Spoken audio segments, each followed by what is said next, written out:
मैं ज़ॉम्बी बनने के बाद सबसे पहला काम हर जगह मिल्क पाउडर और डायपर्स इकट्ठा करना शुरू किया, क्योंकि मैंने एक इंसानी बच्ची को अपनाया था। सभी ज़ॉम्बीज मेरा मजाक उड़ाते थे कि मैं कितना बेवकूफ हूँ, लेकिन उन्हें नहीं पता था कि यह बच्ची दरअसल ह्यूमन रेस की एम्प्रेस का रीबर्थ थी। अपने पिछले जीवन में उसने चारों दिशाओं में युद्ध लड़े थे, अनगिनत लाइफ एंड डेथ बैटल्स झेली थी, काउंटलेस दूसरी रेसेस के शक्तिशाली वॉरियर्स को मार गिराया था। लेकिन आखिर में डू जी क्लैन की गंदी स्नीक अटैक की वजह से स्टारी स्काई इंसेक्ट रेस की मदर क्वीन के हाथों मारी गई। अब उसका रीबर्थ 50 साल पहले अपोकलिप्स की शुरुआत में हुआ था, लेकिन इस बार वह एक छोटी बच्ची बनकर लौटी थी। उधर मैं जैसे ही इस दुनिया में ट्रांसमिग्रेट हुआ, तुरंत ज़ॉम्बीज के हमले का शिकार हो गया और आखिरकार खुद भी एक ज़ॉम्बी बन गया। अच्छी बात बस इतनी थी कि मेरी ह्यूमन कॉन्शियसनेस बची रही। पिछले 1 महीने से मैं सुपरमार्केट के फ्रिज में मिली फ्रोजन मीट खाकर जिंदा था, लेकिन अब वह मीट भी सड़ने लगी थी। भले ही ज़ॉम्बीज सड़ा हुआ मीट खाते हों, लेकिन ह्यूमन माइंड होने की वजह से मैं उसे नहीं खा सकता था। मजबूरी में मैंने खुद को एक साधारण ज़ॉम्बी की तरह डिस्गाइज किया और खाने की तलाश में बाहर निकल पड़ा। तभी एक घर के किचन में जाने ही वाला था कि अचानक बगल वाले कमरे से एक बच्ची के रोने की आवाज आई। मैंने बेडरूम का दरवाजा खोलकर देखा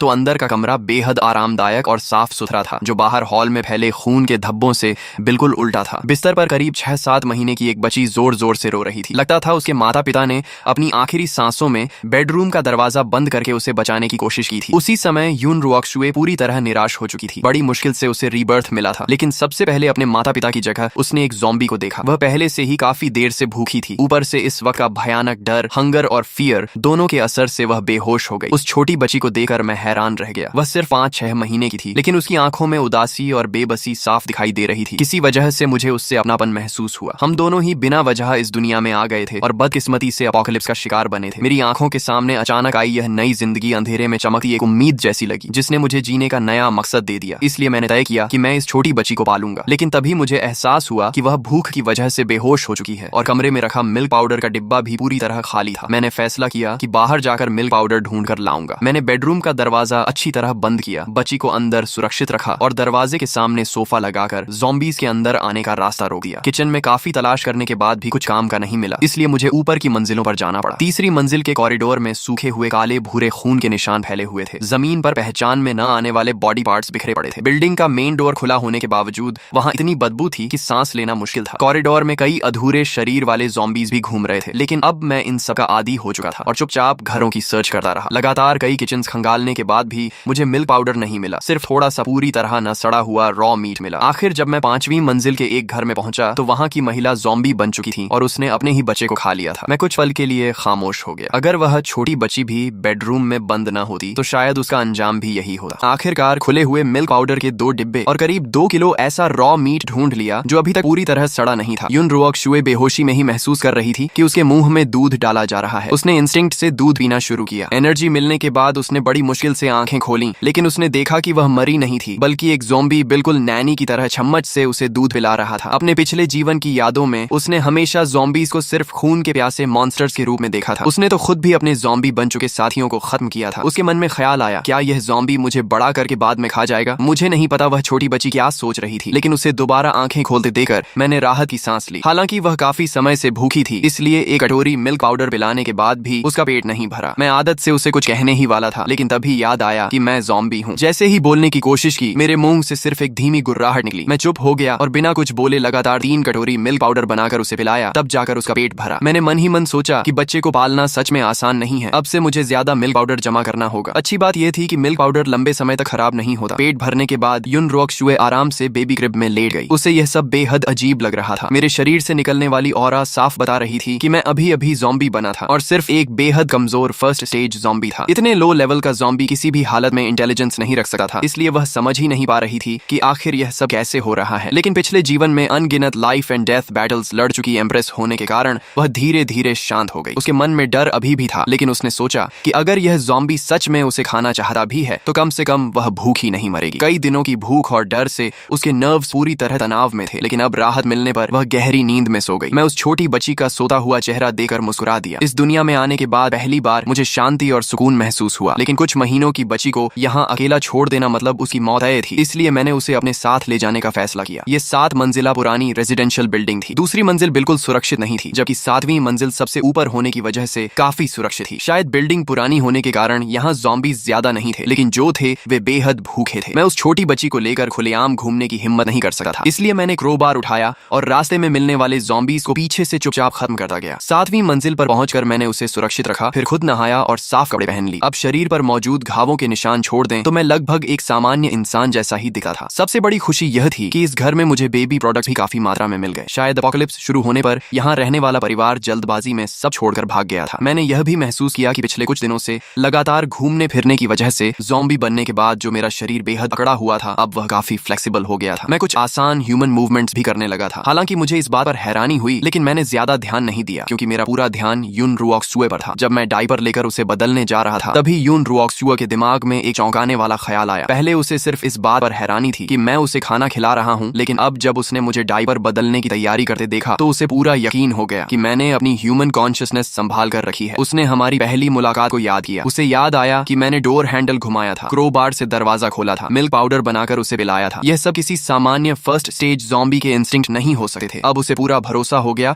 कि मेरे अंदर अभी भी इंसानी चेतना मौजूद है और वही मेरी ब्लड थर्स्टी ज़ॉम्बी इंस्टिंक्ट को दबा रही है। लेकिन अगले ही पल उसकी आंखें चौड़ी रह गईं। उसे एहसास हुआ कि मैं किसी भी तरह से महिला नहीं बल्कि एक पुरुष ज़ॉम्बी हूँ। उसने शर्माते हुए सोचा कि उसकी सारी इज्जत और डायपर बदलते समय ही चली जाएगी, लेकिन कुछ ही पल बाद उसने खुद को समझा लिया। आखिर उसे दोबारा जिंदगी मिली थी और उसकी जान भी इसी ज़ॉम्बी ने बचाई थी। इतनी छोटी बात पर नाराज होना ठीक नहीं था। उसने मुझे अपने अकड़े हुए हाथों से बड़ी मुश्किल से उसका डायपर बदलते देखा। उसके मन में एक साथ दुख और अपनापन दोनों पैदा हुए। उसने कल्पना की कि शायद कभी मेरा भी एक खुशहाल परिवार रहा होगा, लेकिन एपोकलिप्स ने सब कुछ छीन लिया और मुझे ज़ॉम्बी बना दिया। किसी भी दुनिया का न रह पाने वाला यह अकेलापन उसके दिल के सबसे नरम हिस्से को छू गया। उसी पल उसने मुझे अपने ज़ॉम्बी पापा के रूप में स्वीकार कर लिया। नया घर ठीक करने के बाद मैंने सोचा कि मुझे अपने और छोटी बच्ची दोनों के लिए ज्यादा से ज्यादा खाना जमा करना होगा। दिन में बाहर निकलना सर्वाइवर्स को शक में डाल सकता था और हमारी पहचान खुल सकती थी, इसलिए मैंने रात को बाहर जाने का फैसला किया। निकलने से पहले मैंने सिर्फ बेडरूम का दरवाजा ही बंद नहीं किया, बल्कि स्टेयरकेस के सामने बड़ी अलमारी भी लगा दी ताकि कोई ज़ॉम्बी या इंसान ऊपर ना आ सके। मैं सप्लाईज ढूंढने निकला। आसपास के रेजिडेंशियल एरिया में हर घर में थोड़ा थोड़ा सामान बचा था। धीरे धीरे काफी फूड जमा हो गया। हाइकिंग बैग भरने के बाद मैं बड़ी मात्रा में मिल्क पाउडर उठाकर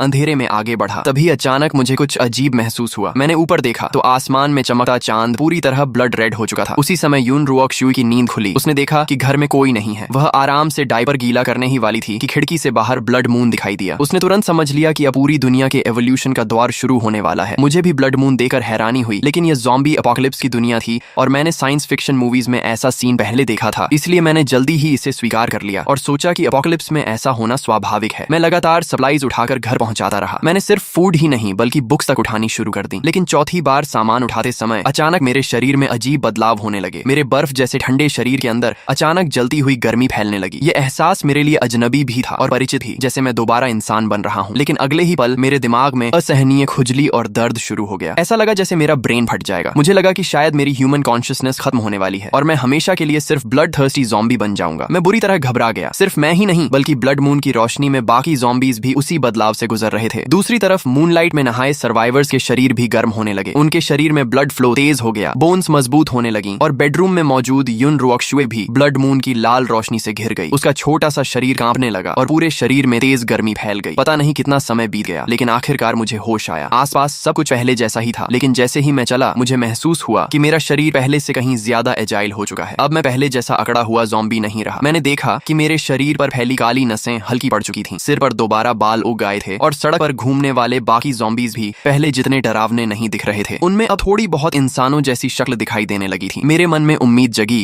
कि यह दुनिया मेरी सोच से कहीं ज्यादा रहस्यमयी है। तभी एक ज़ॉम्बी के पास से गुजरते समय मुझे अजीब सा एहसास हुआ। ऐसा लगा जैसे मेरे और उस ज़ॉम्बी के बीच कोई अदृश्य धागा जुड़ा हुआ है। पहले तो मुझे लगा कि शायद मुझे भ्रम हो रहा है, लेकिन जल्द ही मुझे एहसास हुआ कि मेरे अंदर एक स्पेशल एबिलिटी जाग चुकी है। मैं अपनी सोच उस धागे के जरिए ज़ॉम्बी के दिमाग तक भेज सकता था और उसे पपेट की तरह कंट्रोल कर सकता था। मैंने ध्यान लगाकर कोशिश की तो ज़ॉम्बी से मेरा कनेक्शन और मजबूत हो गया और मैं उससे मुश्किल मूवमेंट्स भी करवाने लगा। मैंने इस एबिलिटी का नाम कंट्रोल ज़ॉम्बी रखा। कई बार प्रयोग करने के बाद मुझे पता चला कि फिलहाल मैं एक साथ सिर्फ 2 ज़ॉम्बीज को कंट्रोल कर सकता हूँ और अगर वे बहुत दूर चले जाएं तो मैं उन्हें सही कमांड नहीं दे पाता। मुझे लगा कि यह मेरी मेंटल पावर पर निर्भर करता है। मैंने जिन ज़ॉम्बीज को कंट्रोल किया था उन्हें ज़ॉम्बी पपेट्स नाम दिया। थोड़ा थकने के बाद मुझे अचानक अकेली घर पर मौजूद यून रुओक्सुए की याद आई। मैंने तुरंत दोनों ज़ॉम्बी पपेट्स को इकट्ठा किया, उनसे सारा सामान उठवाया और तेजी से बिल्डिंग की ओर लौट चला। सच कहूं तो ज़ॉम्बीज से बेहतर मजदूर कोई नहीं हो सकता। न खाना चाहिए, न पानी, न सैलरी। उधर ब्लड मून की ब्लेसिंग खत्म होने के बाद यून रुओक्सुए भी गहरी नींद से जागी। उसके दिमाग में अचानक ढेर सारी जानकारी भर गई और उसकी आंखें एक्साइटमेंट से चमक उठी। पिछले जीवन में उसे सिर्फ टाइम कंट्रोल टैलेंट मिला था, लेकिन इस बार उसके पास टेलेकिनेसिस भी जाग चुकी थी। अब वह सिर्फ अपनी इच्छा से चीजों को कंट्रोल कर सकती थी। सबसे बड़ी खुशी यह थी कि उसे अपने पिछले जीवन की टाइम कंट्रोल एबिलिटी भी दोबारा मिल गई थी। ये दोनों टैलेंट्स मिलकर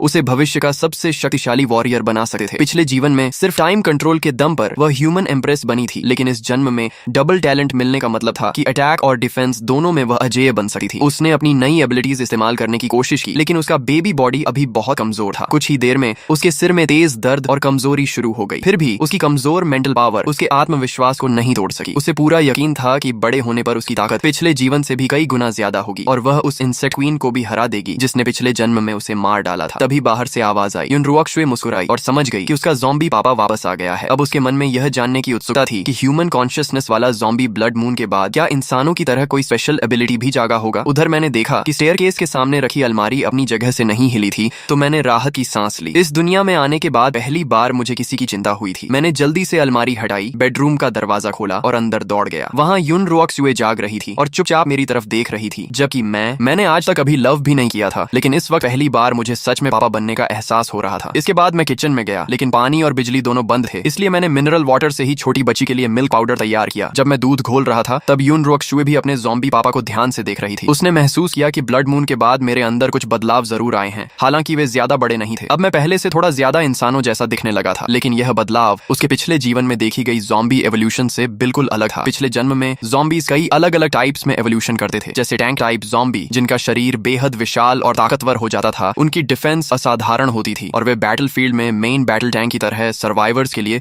सबसे बड़ा नाइटमेयर बन जाते थे। इसलिए उसने मुझ जैसे स्पेशल ज़ॉम्बी से ब्लड मून के बाद बहुत बड़ी एवोल्यूशन की उम्मीद की थी, क्योंकि अपोकलिप्स में ताकत ही जिंदा रहने की सबसे बड़ी कुंजी होती है। लेकिन मेरे अंदर सिर्फ मामूली बदलाव देकर उसे थोड़ी निराशा हुई। उसी समय यून रुओक्शुए ने मन ही मन फैसला किया कि जब वह बड़ी होगी तो इतनी शक्तिशाली बनेगी कि मुझे प्रोटेक्ट कर सके। वह अच्छी तरह जानती थी कि अगर मैं उसे न बचाता तो बेबी बनकर रीबर्थ लेने के बाद वह अपोकलिप्स में बहुत पहले मर चुकी होती। वह हमेशा एहसान का बदला चुकाने में विश्वास रखती थी और इतना बड़ा एहसान तो वह कभी नहीं भूल सकती थी। तुमने मुझे बचपन में पाला, मैं बुढ़ापे में तुम्हारा सहारा बनूंगी। उसके लिए यह सिर्फ कहावत नहीं बल्कि एक वादा था। उसे ज़ॉम्बी एवोल्यूशन के तरीके भी अच्छी तरह पता थे। ज़ॉम्बीज का सबसे मुख्य एवोल्यूशन जीवित प्राणियों को निगल कर होता था। इसके अलावा वे दूसरे ज़ॉम्बीज के ब्रेन के अंदर बनने वाले गोल्डन कोर को निगल कर भी एवोल्यूशन कर सकते थे। जिन ज़ॉम्बीज में स्पेशल एबिलिटीज जाग जाती थी उनके ब्रेन के अंदर यही गोल्डन कोर बनता था। यून रुओक्शुए को पूरा भरोसा था कि अपने पिछले जीवन के अनुभव का फायदा उठाकर वह ऐसे गोल्डन कोर्स हासिल करेगी और मेरी एवोल्यूशन कराकर मुझे हाई लेवल ज़ॉम्बी बना देगी। तब मैं इंसानों की तरह बोल भी सकूंगा और मेरा शरीर भी धीरे धीरे ह्यूमन फॉर्म लेने लगेगा। मुझे उसकी इन सारी बातों का बिल्कुल पता नहीं था। मैं सिर्फ उसे बड़ी बड़ी आंखों से मुझे देखते हुए देखकर मुस्कुरा रहा था। मैं बोल नहीं सकता था, इसलिए हाथों के इशारों से उसे बताने की कोशिश की कि मैंने उसके लिए 2 ज़ॉम्बी बॉडीगार्ड्स का इंतजाम कर दिया है और उसके खेलने के लिए टॉयज भी लाया हूँ। इतना ही नहीं, मजाक में मैं उसके लिए 5 years mock test, 3 years entrance exam जैसी पढ़ाई की किताबें भी उठा लाया था। तभी मुझे एहसास हुआ कि मैंने अभी तक यून रुओक्शुए का कोई निकनेम नहीं रखा है। थोड़ी देर सोचने के बाद, क्योंकि हम 7वीं मंजिल पर रहते थे, मैंने उसका निकनेम चीकी 7-7 रखने का फैसला किया। मैं चाहता था कि यह नाम हमें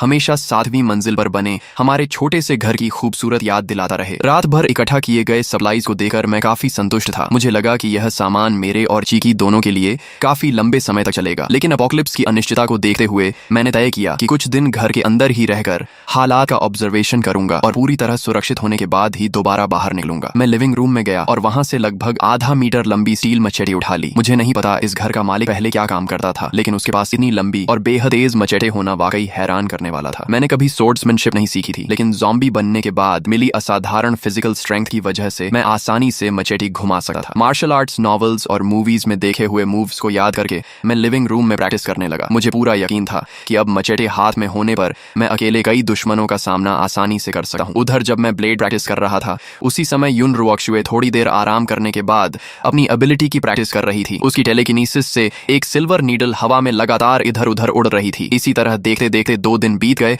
और हम दोनों की जिंदगी काफी आराम से चलने लगी। 2 दिन बाद मैंने हमेशा की तरह चीकी को दूध पिलाया ही था कि अचानक बाहर से कुछ अजीब आवाजें आने लगी। बैल्कनी से नीचे झांककर मैंने देखा कि सड़क पर मौजूद 2 ज़ॉम्बीज बिना किसी फूड के लिए लड़ाई किए एक दूसरे को बुरी तरह नोच रहे थे। ज़ॉम्बीज का यह व्यवहार मेरी अब तक की समझ से बिल्कुल अलग था। 7वीं मंजिल से साफ दिखाई नहीं दे रहा था, इसलिए मैं तुरंत 4थी मंजिल तक नीचे उतरकर हालात देखने चला गया। वहां मैंने देखा कि उनमें से एक ज़ॉम्बी करीब 2 मीटर लंबा था और उसकी फिजिकल स्ट्रेंथ बेहद जबरदस्त थी। एक ज़ॉम्बी बेहद तेज और फुर्तीला था, जबकि दूसरा टैंक टाइप ज़ॉम्बी था। दोनों के बीच भयंकर लड़ाई छिड़ गई। आखिर में टैंक ज़ॉम्बी ने अपनी जबरदस्त ताकत से एजाइल ज़ॉम्बी को दूर फेंक दिया और एक जोरदार मुक्के से उसका सिर कुचलकर मार डाला। इसके बाद उसने उसके ब्रेन के अंदर से एक सफेद गोल्डन कोर निकाला। निकाला। दोनों ज़ॉम्बीज़ की ताकत देखकर मैं दंग रह गया। मुझे खुशी हुई कि मैं लापरवाही से बाहर नहीं निकला था। अब मुझे समझ आ गया कि यह दुनिया मेरी कल्पना से कहीं ज्यादा खतरनाक है और मुझे अपनी थोड़ी सी एवोल्यूशन पर कभी घमंड नहीं करना चाहिए। लेकिन जब मैंने टैंक ज़ॉम्बी को गोल्डन कोर निकालते देखा तो मेरे अंदर उसे पाने की बहुत तीव्र इच्छा जाग उठी। मेरा इंस्टिंक्ट कह रहा था कि यह गोल्डन कोर मेरे शरीर के लिए बेहद फायदेमंद है। तभी मुझे समझ आया कि शायद दोनों ज़ॉम्बीज़ की लड़ाई इसी गोल्डन कोर को पाने के लिए थी। टैंक ज़ॉम्बी ने जैसे ही सफेद गोल्डन कोर निकला, वह उत्साह में अपनी छाती पीटने लगा, जोर जोर से दहाड़ा और आसपास खड़ी गाड़ियों को मुक्कों से तोड़ने लगा। आसपास मौजूद सामान्य ज़ॉम्बीज़ ये देखकर तुरंत पीछे हट गए। वे इंस्टिंक्ट से ही उससे डरने लगे। मैंने अनुमान लगाया कि गोल्डन कोर शायद एवोल्यूशन के बाद ज़ॉम्बीज़ की ताकत को और बढ़ा देता है। खास बात यह थी कि गोल्डन कोर को देखकर मेरे अंदर जो लालसा पैदा हुई वह इंसानी मांस खाने की इच्छा से भी कहीं ज्यादा प्रबल थी। अगर मैं इसे खा लूं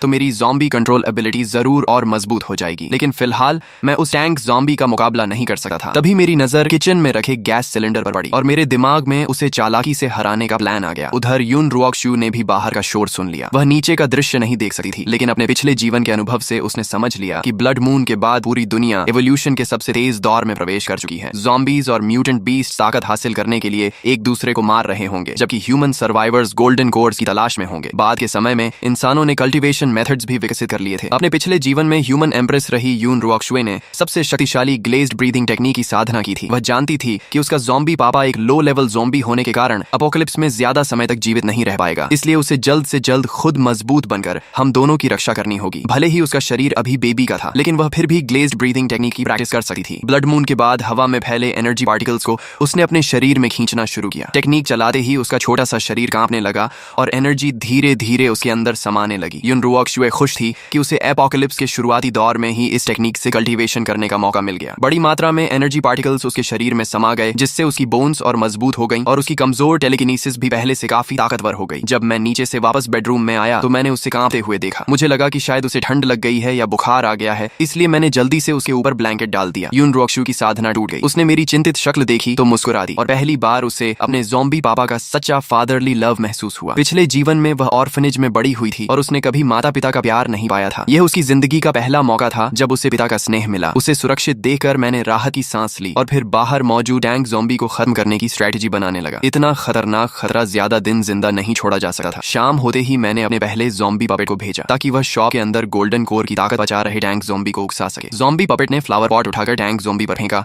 और तुरंत भाग गया। वह सफलतापूर्वक उसे पहले से तैयार किए गए गैस सिलेंडर वाले शॉप तक ले आया। जैसे ही मेरा पहला ज़ॉम्बी पपेट अंदर घुसा, टैंक ज़ॉम्बी पूरी ताकत से दौड़ता हुआ शॉप के अंदर घुस गया और अपने विशाल शरीर से मेरे पपेट को पूरी तरह चकनाचूर कर दिया। उसी समय मेरा दूसरा ज़ॉम्बी पपेट अंदर आया। उसने दरवाजा बंद किया और लाइटर से गैस सिलेंडर में आग लगा दी। जोरदार एक्सप्लोजन हुआ। टैंक ज़ॉम्बी आग की लपटों में घिर गया और दर्द से भयानक चीखें मारने लगा। किसी तरह वह जलती हुई शॉप से बाहर निकला, लेकिन दरवाजे पर ही गिर पड़ा। एक्सप्लोजन होने से पहले ही मैंने अपने पपेट से कॉन्शियसनेस वापस खींच ली थी। मैं करीब 15 मिनट तक दूर खड़ा इंतजार करता रहा। जब पूरी तरह यकीन हो गया कि टैंक ज़ॉम्बी मर चुका है, तभी मैं सावधानी से उसके पास गया। उसका पूरा शरीर जलकर काला पड़ चुका था और बुरी तरह नष्ट हो गया था। मैंने मचेटी से बड़ी मुश्किल से उसकी खोपड़ी खोली और उसके ब्रेन के अंदर से एक लाल सफेद गोल्डन कोर निकाला। इस गोल्डन कोर का आकर्षण पहले वाले सफेद गोल्डन कोर से भी कहीं ज्यादा था। मेरे अनुमान के अनुसार सफेद गोल्डन कोर साधारण एवोल्यूशन के बाद दूसरे ज़ॉम्बीज़ को खाकर बनता था, जबकि यह लाल सफेद गोल्डन कोर उससे एक लेवल ऊपर था। आग की रोशनी से आकर्षित होकर आसपास कई ज़ॉम्बीज़ आने लगे, इसलिए मैंने तुरंत गोल्डन कोर उठा लिया और 2 स्वस्थ ज़ॉम्बीज़ को अपने नए ज़ॉम्बी पपेट्स बना लिया। बिल्डिंग लौटने के बाद मैंने दोनों नए पपेट्स को नीचे गार्ड बनाकर खड़ा कर दिया और खुद तीसरी मंजिल पर चला गया। पूरी तरह सुरक्षित होने के बाद मैं अपने अंदर की इच्छा को रोक नहीं पाया और गोल्डन कोर निगल लिया। गोल्डन कोर ने मेरे पूरे शरीर को अंदर से बदलना शुरू कर दिया। मेरी स्किन पहले से ज्यादा ह्यूमन जैसी होने लगी। सिर्फ अपीयरेंस ही नहीं, बल्कि मेरी स्ट्रेंथ, स्पीड और एजिलिटी भी पहले से बेहतर हो गई। थोड़ी देर चक्कर आने के बाद मेरा दिमाग पहले से कहीं ज्यादा साफ हो गया। मेरी 5 सेंसेस भी तेज हो गई और ज़ॉम्बी कंट्रोल एबिलिटी पर मेरा नियंत्रण भी बेहतर हो गया। अब मैं एक साथ 5 ज़ॉम्बीज़ को कंट्रोल कर सकता था। इतना ही नहीं, मुझे एक नई एबिलिटी भी मिली, शेयर्ड विजन। पहले मैं सिर्फ अपनी आंखों के सामने मौजूद ज़ॉम्बी पपेट्स को ही कंट्रोल कर सकता था, लेकिन अब मैं उन्हें दूर से भी कंट्रोल कर सकता था। टेस्ट करने पर पता चला कि मेरी मेंटल पावर की रेंज लगभग 1 किलोमीटर है। इस रेंज के अंदर मुझे खुद बाहर जाने की जरूरत नहीं थी। मैं दूर बैठकर ही अपने ज़ॉम्बी पपेट से काम करवा सकता था। इससे मेरी सर्वाइवल एबिलिटी कई गुना बढ़ गई। उधर यून रुओक्शु ने दूर से एक्सप्लोजन और टैंक ज़ॉम्बी की दर्द भरी दहाड़ें सुनी। उसे 7वीं मंजिल पर होने की वजह से अपनी चिंता नहीं थी, लेकिन मैं काफी देर तक वापस नहीं लौटा, इसलिए वह बेहद परेशान हो गई। वह जानती थी कि अपने बेबी बॉडी के साथ वह किसी इवॉल्व्ड ज़ॉम्बी का मुकाबला नहीं कर सकती। वह सिर्फ भगवान से यही प्रार्थना कर सकती थी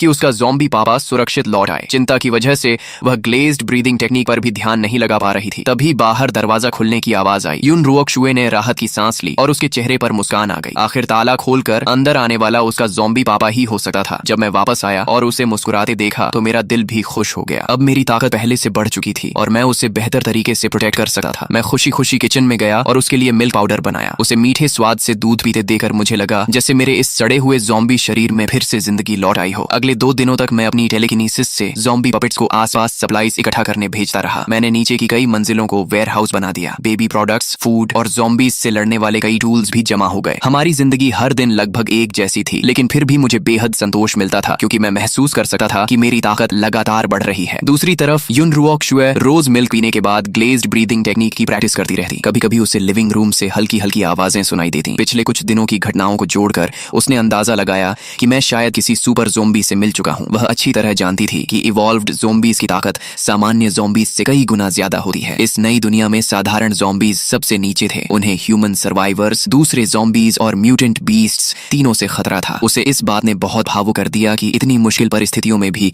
मैं उसकी देखभाल करना नहीं भूला। अपोकलिप्स में इंसानों की ह्यूमैनिटी खत्म होती देख चुकी युन रुओक्शु को मेरा इंसानियत बचाए रखना किसी चमत्कार से कम नहीं लगा। कई दिनों की प्रैक्टिस के बाद उसकी टेलीकिनेसिस इतनी मजबूत हो गई कि वह सिल्वर नीडल को बिजली जैसी स्पीड से चला सकती थी। टाइम कंट्रोल एबिलिटी के साथ मिलकर वह बिना आवाज किए किसी की भी हत्या कर सकती थी। लेकिन वह यहीं रुकना नहीं चाहती थी। अपोकलिप्स में जिंदा रहने के लिए उसे और भी ज्यादा ताकतवर बनना था। उसी समय मैंने ज़ॉम्बी पपेट्स को आसपास की बिल्डिंग्स में सप्लाईज ढूंढने भेजा। एक घर में रहने वाला इंसान शायद मार्शल आर्ट्स का शौकीन था। वहां मुझे कई फाइटिंग टेक्स्ट बुक्स मिली जिनमें अलग अलग क्लोज कॉम्बैट टेक्निक्स लिखी थी। ज़ॉम्बी एवोल्यूशन के बाद मेरी फिजिकल स्ट्रेंथ पहले ही सामान्य इंसानों से कहीं ज्यादा हो चुकी थी। अब शरीर पहले जैसा अकड़ा हुआ भी नहीं था, इसीलिए मैं इन मुश्किल फाइटिंग मूव्स को आसानी से सीख और इस्तेमाल कर सकता था। ज़ॉम्बीज का लड़ने का तरीका भले ही जंगली और सीधा होता हो, लेकिन इंसानों द्वारा विकसित मॉडर्न कॉम्बैट टेक्निक्स कहीं ज्यादा वैज्ञानिक और असरदार थी। भले ही मेरी मुख्य ताकत ज़ॉम्बी कंट्रोल थी, लेकिन मुझे लगता था कि अच्छी फाइटिंग स्किल्स मेरी फिजिकल लिमिटेशंस को भी पूरा कर सकती हैं। साथ ही ज़ॉम्बी होने की वजह से मुझे काटे जाने का डर भी नहीं था, इसलिए मैं वेपन्स का इस्तेमाल और भी प्रभावी तरीके से कर सकता था। कुछ बेसिक कॉम्बैट टेक्निक्स सीख लेने के बाद मैंने कॉम्बैट ट्रेनिंग शुरू करने के बाद अपने ज़ॉम्बी पपेट्स को 6ठी मंजिल के लिविंग रूम में लाया। टेलीकिनेसिस कंट्रोल हटाते ही वे सीधे मेरे स्पारिंग पार्टनर्स बन गए। आखिर ज़ॉम्बी अगर मार्शल आर्ट्स सीख जाए तो उसे रोकना लगभग नामुमकिन होता है, लेकिन लगातार प्रैक्टिस के बाद मुझे एहसास हुआ कि सिर्फ थियोरी पढ़ने और खुद से प्रैक्टिस करने से असली लड़ाई नहीं जीती जा सकती। सिर्फ रियल कॉम्बैट ही डिस्टेंस का सही अंदाजा, ओपोनेंट की रिएक्शन पढ़ना और सही जजमेंट जैसी स्किल्स विकसित कर सकता है। लगातार प्रैक्टिस के बाद मेरी फाइटिंग स्किल्स में जबरदस्त सुधार हुआ। अब मैं सामने से हमला करने वाले सामान्य ज़ॉम्बीज का भी आसानी से सामना कर सकता था। मैं एक बिल्कुल बिगिनर फाइटर से एक स्किल्ड फाइटर बन चुका था। इतना ही नहीं, मैंने पाया कि मैं एक साथ कई काम कर सका हूँ। एक तरफ मैं खुद फाइटिंग प्रैक्टिस करता था, दूसरी तरफ टेलीकिनेसिस से ज़ॉम्बी पपेट्स को कंट्रोल करके सप्लाईज भी इकट्ठा करवाता था और शेयर्ड विजन के जरिए आसपास की पूरी सिचुएशन पर नजर रखता था। तभी शेयर्ड विजन के जरिए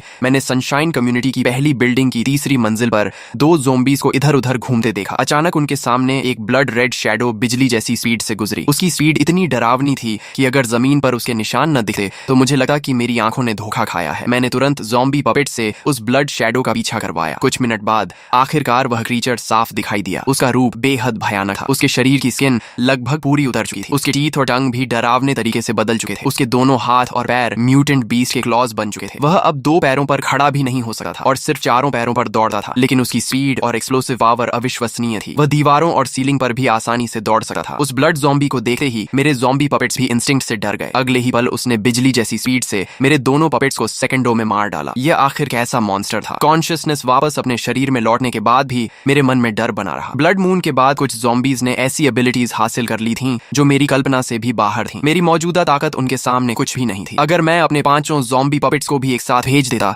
तो शायद वे भी पल भर में खत्म हो जाते। अब मैं सिर्फ यही उम्मीद कर सकता था कि वह ब्लड ज़ॉम्बी कभी हमारी 5 नंबर बिल्डिंग तक न पहुंचे। मैंने समय बर्बाद करना बंद कर दिया और हर दिन ज़ॉम्बीज के साथ रियल कॉम्बैट प्रैक्टिस करके खुद को मजबूत बनाने लगा। एक हफ्ते बाद मैं 6ठी मंजिल के लिविंग रूम में 3 ताकतवर ज़ॉम्बीज के एक साथ हमले का भी आसानी से सामना करने लगा। तंग जगह में भी मैं तेजी से मूव करता, सही मौका ढूंढता और अपनी टेक्निक से उन्हें जल्दी खत्म कर देता। फाइटिंग प्रैक्टिस के साथ साथ मैंने अपने ज़ॉम्बी पपेट्स को सप्लाईज ढूंढने के अलावा इवॉल्व्ड ज़ॉम्बीज की जानकारी इकट्ठा करने का काम भी दे दिया। ब्लड ज़ॉम्बी जैसे मॉन्स्टर्स से बिना पर्याप्त ताकत के भिड़ना आत्महत्या थी, लेकिन पहले मिले टैंक ज़ॉम्बी और एजाइल ज़ॉम्बी जैसे इवॉल्व्ड ज़ॉम्बीज को सही स्ट्रेटजी से हराया जा सकता था। पिछले कुछ दिनों की ऑब्जर्वेशन से मुझे यकीन हो गया था कि गोल्डन कोर सिर्फ इवॉल्व्ड ज़ॉम्बीज के ब्रेन में ही बनता है। दूसरी तरफ 7वीं मंजिल के बेडरूम में बेबी युन रुओक्शु की ताकत ताकत भी लगातार बढ़ रही थी। शुरुआत में वह सिर्फ सिल्वर नीडल हिलाने से ही थक जाती थी, लेकिन अब वह अपनी बेबी बॉडी को जमीन से 1-2 सेंटीमीटर तक हवा में उठा सकती थी। इंसानों के लिए उड़ना हमेशा से एक सपना रहा है। हालांकि यून रुओक शुए अभी सच में उड़ नहीं सकती थी, लेकिन लगातार प्रैक्टिस के बाद उसके पास अब कम से कम खुद की रक्षा करने लायक ताकत आ चुकी थी। उसे नहीं पता था कि अगर बड़े सर्वाइवर बेसिस को पता चल जाए कि एक बेबी हवा में तैर सकती है तो वे सभी उसे अपनी ऑर्गेनाइजेशन में शामिल करने के लिए लड़ पड़ेंगे। इतनी कम उम्र में ऐसी अचीवमेंट सचमुच चौंका देने वाली थी। छठी मंजिल की फाइटिंग प्रैक्टिस खत्म करने के बाद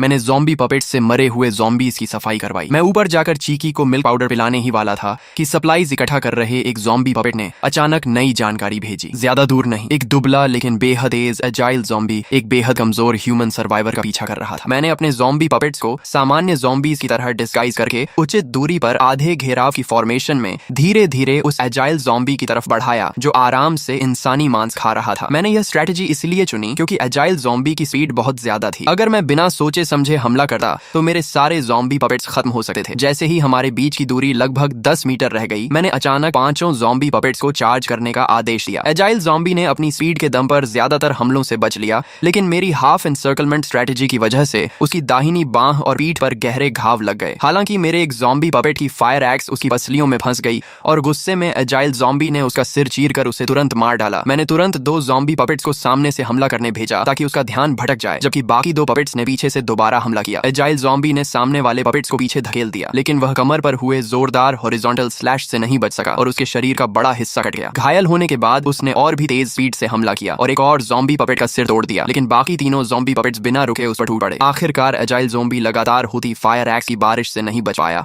और वहीं मारा गया। उसे मारने के बाद मैंने बचे हुए ज़ॉम्बी पपेट्स से उसके ब्रेन से गोल्डन कोर निकलवाया और तुरंत उन्हें लेकर बिल्डिंग वापस लौट आया। वापस पहुंचकर मैंने ज़ॉम्बी पपेट्स को नीचे गार्ड पर लगा दिया और खुद गोल्डन कोर लेकर ऊपर चला गया। मैंने देखा कि यह भी पहले वाले की तरह सफेद था जिसमें हल्की सी लाल चमक थी। इसका मतलब यह एजाइल ज़ॉम्बी भी पहले किसी गोल्डन कोर को निगल चुका था। मैंने बिना देर किए गोल्डन कोर निगल लिया। एक बार फिर शक्तिशाली एनर्जी मेरे पूरे शरीर में फैल गई। एवोल्यूशन पूरी होने के बाद मेरी ताकत में जबरदस्त बढ़ोतरी हुई। अब मैं एक साथ 10 ज़ॉम्बी पपेट्स को कंट्रोल कर सकता था और मेरी कंट्रोल रेंज बढ़कर 3000 मीटर हो गई थी। अपनी नई ताकत से उत्साहित होकर मैंने ज़ॉम्बीज के झुंड में से 10 मजबूत ज़ॉम्बीज चुने, उन्हें फायर फाइटिंग सूट पहनाए और एक बेहद ताकतवर ज़ॉम्बी स्क्वाड तैयार कर लिया। इस स्क्वाड को देखकर मेरे अंदर आत्मविश्वास भर गया। मैंने कल्पना करनी शुरू कर दी कि एक दिन मैं विशाल ज़ॉम्बी आर्मी बनाऊंगा। अपनी टेलीकिनेसिस और अनगिनत ज़ॉम्बी पपेट्स के सहारे चारों दिशाओं में लड़ाइयां जीतूंगा। मैंने तो मास आर्मी स्ट्रेटेजी तक सोच ली थी, लेकिन मैं पहली बिल्डिंग में मौजूद उस भयानक ब्लड मॉन्स्टर को नहीं भूला था। आज एजाइल ज़ॉम्बी से लड़ने के बाद उसकी तुलना में वह ब्लड मॉन्स्टर और भी ज्यादा डरावना लगने लगा। भले ही अब मेरे पास 10 ज़ॉम्बी पपेट्स थे, लेकिन उसके बारे में जानकारी बहुत कम थी, इसलिए जीत की कोई गारंटी नहीं थी। मैंने तय किया कि कुछ दिन बाद फिर उससे मुकाबला करके उसकी असली ताकत का अंदाजा लगाऊंगा। आखिर वह एक टाइम बॉम्ब की तरह था जिसके रहते मैं चैन से नहीं रह सकता था। अगले 3 दिनों में मैंने छठी मंजिल को पूरी तरह ट्रेनिंग रूम में बदल दिया। लगातार कॉम्बैट प्रैक्टिस के दौरान मुझे महसूस हुआ कि एवोल्यूशन के बाद मेरी फिजिकल एबिलिटी हर पहलू में पहले से कहीं बेहतर हो गई है। मैंने संतोष से सिर हिलाया। अब मेरा शरीर सच में एपोकलिप्स सर्वाइवर जैसा लगने लगा था। ट्रेनिंग खत्म होने के बाद मैंने ज़ॉम्बी पपेट से बैटलफील्ड साफ करवाया, अपने शरीर से खून धोया और 7वीं मंजिल पर चीकी को मिल्क पाउडर पिलाने चला गया। उसके मासूम चेहरे की मुस्कान देखकर मैं भी अनायास मुस्कुरा दिया। अब उसकी एपेटाइट पहले से काफी बढ़ गई थी। उसे दूध पिलाने के बाद मैं बाहर से लाए टॉयज से उसे खिलाने लगा। यून रोक्शुए मुझे अपनी अनाड़ी हरकतों से उसे हंसाने की कोशिश करते देखकर मन ही मन बेबस हो गई। बाहर से वह एक बेबी थी, लेकिन अंदर से वह एक मैच्योर, काल्म और निर्णायक ह्यूमन एम्प्रेस थी। फिर भी उसने सोचा कि यह उसके ज़ॉम्बी पापा का प्यार है, इसलिए उसने मुस्कुराकर मेरा साथ दिया। लेकिन जैसे ही मैंने उसकी मुस्कान देखी, मैं उसे हंसाने के लिए और ज्यादा मेहनत करने लगा। यून रोक्शुए की आंख तक फड़क गई। आखिर उसने मन ही मन कहा, रहने दो, इसे ही अपनी टेलीकिनेसिस की प्रैक्टिस समझ लेती हूँ। उसके साथ खेलने के बाद मैंने पहली बिल्डिंग वाले ब्लड मॉन्स्टर की ताकत पर रखने का फैसला किया। मैंने 10 लंबे चौड़े ज़ॉम्बी पपेट्स चुने, उन्हें फायर फाइटिंग सूट्स पहनाए, लेकिन मुझे लगा कि अभी भी तैयारी अधूरी है। तभी मुझे सड़क के मोड़ पर मोटरसाइकिल शॉप याद आई। मैं ज़ॉम्बी पपेट्स को लेकर वहां गया, दुकान का दरवाजा तोड़ा और हर पपेट को फुल फेस मोटरसाइकिल हेलमेट पहना दिया। आखिर ज़ॉम्बीज का सबसे बड़ा वीक पॉइंट उनका सिर ही होता है। शरीर चाहे कितना भी फट जाए, जब तक सिर सुरक्षित रहे वे लड़ सकते थे। पूरी तैयारी के बाद मैंने इस नए ज़ॉम्बी स्क्वाड को दूर से कंट्रोल करते हुए पहली बिल्डिंग की ओर भेज दिया। मेरी टेलीकिनेसिस की रेंज 3000 मीटर थी, लेकिन मैं जानता था कि क्लोज कॉम्बैट में ब्लड मॉन्स्टर के सामने खुद जाना अभी भी खतरे से खाली नहीं था। इसलिए मैं 5 नंबर बिल्डिंग में ही सुरक्षित रहकर पूरे ऑपरेशन को कमांड करने लगा। ज़ॉम्बी स्क्वाड पहली मंजिल से हर कमरे और हर कोने की सावधानी से सर्च करता हुआ आगे बढ़ा। खासकर सीलिंग पर विशेष ध्यान दिया जा रहा था ताकि दीवारों और छत पर चलने वाला ब्लड मॉन्स्टर अचानक हमला न कर सके। जल्दी ही 4 मंजिलों की सर्च पूरी हो गई, लेकिन ब्लड मॉन्स्टर कहीं दिखाई नहीं दिया। किसी को नहीं पता था कि वह स्पाइडर की तरह 5वीं मंजिल के एक ब्लाइंड स्पॉट में चिपका हुआ इंतजार कर रहा था। जैसे ही मेरे ज़ॉम्बी पपेट्स ऊपर पहुंचे, उसने अचानक हमला कर कर दिया। पहले ही वार में उसने दरवाजे के सबसे पास वाले ज़ॉम्बी पपेट को दूर उड़ा दिया। अच्छी बात यह रही कि हेलमेट की वजह से उसका सिर नहीं फूटा। मैंने तुरंत पूरे ज़ॉम्बी स्क्वाड को काउंटर अटैक का आदेश दिया और सभी ने फायर एक्सिस से हमला शुरू कर दिया। अगर इस समय युन रुओक्सुए वहां होती तो वह तुरंत पहचान लेती कि यह ब्लड मॉन्स्टर दरअसल अपोकलिप्स का मशहूर लिकर ज़ॉम्बी था। अपने पिछले जीवन में उसने देखा था कि अपोकलिप्स के शुरुआती दौर में इसी मॉन्स्टर ने ह्यूमन सर्वाइवर्स का भारी कत्लेआम किया था। गुस्से में लिकर ज़ॉम्बी ने अपने तेज क्लॉज से कई ज़ॉम्बी पपेट्स को दूर फेंक दिया, लेकिन मेरे कंट्रोल में होने के कारण वे अपनी चोटों की परवाह किए बिना उसके क्लॉज से चिपक गए। उसी समय बाकी ज़ॉम्बी पपेट्स ने फायर एक्सिस से उसके सिर पर लगातार वार किए। लिकर ज़ॉम्बी घिर गया। उसने छलांग लगाकर निकलने की कोशिश की, लेकिन फिर भी कई वार उसके शरीर पर लगे। मैंने सभी ज़ॉम्बी पपेट्स को एक ही जगह लगातार हमला करने का आदेश दिया। आखिर 3 ज़ॉम्बी पपेट्स ने मिलकर उसकी एक पूरी बांह काट डाली। घायल लिकर ज़ॉम्बी तुरंत सीलिंग पर चढ़ गया। मैंने ज़ॉम्बी पपेट्स से उस पर फायर एक्सिस फेंकवाई, लेकिन उसकी स्पीड इतनी ज्यादा थी कि मेरे लो लेवल ज़ॉम्बी पपेट्स का एम और थ्रोइंग पावर दोनों कम पड़ गए। लिकर ज़ॉम्बी ने खिड़की का ग्लास तोड़ा, बिल्डिंग की बाहरी दीवार पर छलांग लगाई और पल भर में आंखों से ओझल हो गया। मैंने मन ही मन खुद को कोसा कि मैंने उसकी ताकत को कम आंका था। इतनी तैयारी के बाद भी मैं उसे पकड़ नहीं पाया। उसकी स्पीड इतनी ज्यादा थी कि वह बिल्डिंग की बाहरी दीवार पर भी जमीन की तरह दौड़ सकता था। उसके इस तरह बच निकलने का मतलब था कि अब वह सतर्क हो चुका है और शायद बदला लेने भी लौट सकता है। मुझे खुशी थी कि हेलमेट्स की वजह से मेरे ज़ॉम्बी पपेट्स का नुकसान कम हुआ, लेकिन अब मेरी सबसे बड़ी चिंता यही लिकर ज़ॉम्बी था। अगर वह किसी दिन चुपचाप हमारी 5 नंबर बिल्डिंग तक पहुंच गया और उसे चीकी मिल गई तो वह बाहर की दीवार चढ़कर सीधे 7वीं मंजिल तक पहुंच सकता था और उसे रोकना लगभग असंभव होता। मैंने तुरंत खुद को शांत किया और डिफेंस प्लान बनाया। मैंने 3 सबसे मजबूत ज़ॉम्बी पपेट्स को पूरी तरह इक्विप करके 5 नंबर बिल्डिंग में लगातार पेट्रोल पर लगा दिया, ताकि अगर लिकर ज़ॉम्बी चुके से अंदर घुसे तो मुझे तुरंत पता चल जाए। बाकी ज़ॉम्बी पपेट्स को मैंने दूसरे इवॉल्व्ड ज़ॉम्बीज की तलाश में भेज दिया। 2 गोल्डन कोर्स निकलकर ताकत बढ़ने पर मैं बहुत खुश था, लेकिन लिकर ज़ॉम्बी ने मुझे एहसास करा दिया कि मैं अभी भी इस दुनिया में बहुत छोटा खिलाड़ी हूँ। उधर 7वीं मंजिल के बेडरूम में युन रुओक्सुए अपनी टेलीकिनेसिस से 2 क्लॉथ डॉल्स को हवा में लगातार उड़ा रही थी। ह्यूमन एम्प्रेस होने के नाते उसे ऐसे टॉयज बिल्कुल पसंद नहीं थे, लेकिन वह मेरा दिल नहीं तोड़ना चाहती थी। बाद में उसे एहसास हुआ कि क्लॉथ डॉल्स से टेलीकिनेसिस की प्रैक्टिस भी काफी अच्छी हो जाती है। तभी उसे महसूस हुआ कि मैं वापस आ गया हूँ। उसने तुरंत दोनों डॉल्स को अपनी बाहों में पकड़ लिया। जब भी मैं उसे खुशी से खेलते देखा, मेरे अंदर का सारा तनाव खत्म हो जाता। मैंने मन ही मन सोचा, चीकी, यह दुनिया बहुत अंधेरी और टूटी हुई है। उम्मीद है कि जब तुम बड़ी होगी तो इस दुनिया से नफरत नहीं करोगी। तुम हमेशा ऐसे ही बेफिक्र मुस्कुराती रहो। मैं चाहता हूँ कि हम दोनों इस एपोकलिप्स में हमेशा साथ जिंदा रहें। तभी मेरी नजर बेडरूम की खिड़की पर गई और मेरा चेहरा गंभीर हो गया। मैं तुरंत नीचे गया, लकड़ी के तख्ते और कीलें लाया और पूरी खिड़की को बंद करना शुरू कर दिया। युन रुओक्सु हैरानी से अपने ज़ॉम्बी पापा को देखती रही। पिछले कई दिनों से वह बाहर भी नहीं गया था और अब खिड़की भी बंद कर रहा था। उसने सोचा कि शायद उसके ज़ॉम्बी पापा को आखिरकार इवॉल्व्ड ज़ॉम्बीज की असली ताकत का एहसास हो गया है और अब वह बाहर की खतरनाक दुनिया से डरकर खुद को छिपाना चाहता है। काफी देर सोचने के बाद उसे यही वजह सबसे सही लगी। उसने मन ही मन मुस्कुराकर सोचा, लगता है मेरा ज़ॉम्बी पापा सच में बहुत डरपोक है। लेकिन उसने एक बात बिल्कुल नहीं सोची। असलियत यह थी कि मैं यह सब सिर्फ चीकी की रक्षा के लिए कर रहा था। ब्लड मून के बाद सिर्फ ज़ॉम्बीज ही नहीं, बल्कि इंसानों में भी कई इवॉल्वर्स पैदा हो चुके थे। शुरुआत में वे सामान्य ज़ॉम्बीज को देखकर घबरा कर भाग जाते थे, लेकिन समय बीतने के साथ साधारण इंसान भी आसानी से लो लेवल ज़ॉम्बीज का शिकार करने लगे। मैं लगातार खिड़की पर लकड़ी के तख्ते और कीलें लगा रहा था। काफी देर बाद आखिरकार मैंने पूरी खिड़की की मजबूत सुरक्षा तैयार कर ली। साथ ही मैंने जानबूझकर कुछ छोटे वेंटिलेशन होल्स भी छोड़े ताकि रोशनी और हवा आती रहे। इससे एक तरफ डिफेंस भी मजबूत रहा और दूसरी तरफ युन रुओक्सु को बंद और घुटन भरे माहौल में भी नहीं रहना पड़ा। अगर कभी ब्लड मॉन्स्टर हमला करता तो मुझे रिएक्शन देने के लिए थोड़ा समय भी मिल जाता। अगले 3 दिनों तक ब्लड मॉन्स्टर दोबारा दिखाई नहीं दिया, लेकिन फिर भी मैंने ज़ॉम्बी पपेट्स को लगातार 5 नंबर बिल्डिंग में पेट्रोल पर लगाए रखा। मैं किसी भी हालत में लापरवाही नहीं करना चाहता था। तभी अचानक मेरे दिमाग में टेलीकिनेसिस का एक सिग्नल आया। मेरे ज़ॉम्बी पपेट्स में से एक, जो 2 गलियां दूर एक छोटी ग्रोसरी शॉप से सप्लाईज इकट्ठा कर रहा था, उसका सामना कुछ ह्यूमन सर्वाइवर्स से हो गया। शुरुआत में उन सर्वाइवर्स ने उसे साधारण ज़ॉम्बी समझा, लेकिन जैसे ही ज़ॉम्बी पपेट ने पलटकर उनकी तरफ देखा, वे घबरा गए। उनमें से एक मजबूत आदमी, जिसका नाम टीजू था, आयरन रॉड उठाकर सीधे ज़ॉम्बी पपेट की तरफ दौड़ा। मैंने तुरंत ज़ॉम्बी पपेट को फायर एक्स से उसका मुकाबला करने का आदेश दिया। जैसे ही दोनों भिड़े, मैं हैरान रह गया। मैंने जानबूझकर सबसे ताकतवर ज़ॉम्बीज को पपेट बनाया था और सामान्य ज़ॉम्बीज की फिजिकल स्ट्रेंथ भी इंसानों से ज्यादा होती थी, लेकिन मुझे उम्मीद नहीं थी कि टीजू की ताकत इतनी जबरदस्त होगी। उसकी आयरन रॉड से आया वार इतना भारी था कि ज़ॉम्बी पपेट का पूरा हाथ सुन्न हो गया। अगले ही वार में टीजू ने फायर एक्स दूर उड़ा दी और एक ही प्रहार में ज़ॉम्बी पपेट का सिर कुचल दिया। ज़ॉम्बी पपेट के गिरने के बाद टीजू उसके पास गया और हैरानी से बोला, यह दुनिया तो सच में पागल हो गई है। अब ज़ॉम्बीज भी वेपन्स इस्तेमाल करने लगे हैं। क्या यह किसी नई एवोल्यूशन का ज़ॉम्बी है? लेकिन उसने ज्यादा सोचने की बजाय अपने साथियों को जल्दी जल्दी सप्लाईज उठाने को कहा। उसे डर था कि कहीं कोई इवॉल्व्ड ज़ॉम्बी वहां ना आ जाए। अपने लीडर को एक ही वार में ज़ॉम्बी मारते देखकर बाकी लोग उसकी तारीफ करने लगे। अच्छा हुआ टीजू भाई हमारे साथ हैं, नहीं तो हमें इतना सारा फूड कभी नहीं मिलता। दूसरा बोला, इवॉल्व्ड ज़ॉम्बीज भी क्या कर लेंगे? टीजू भाई की पावर के सामने में तो एक ही डंडा काफी है। अपोकलिप्स में ताकतवर सहारा मिलना सबसे जरूरी था, इसलिए सभी लोग उसकी खुशामद करने में लगे थे। टीजू भी उनकी तारीफ सुनकर काफी खुश था। मुझे इस बात पर हैरानी हुई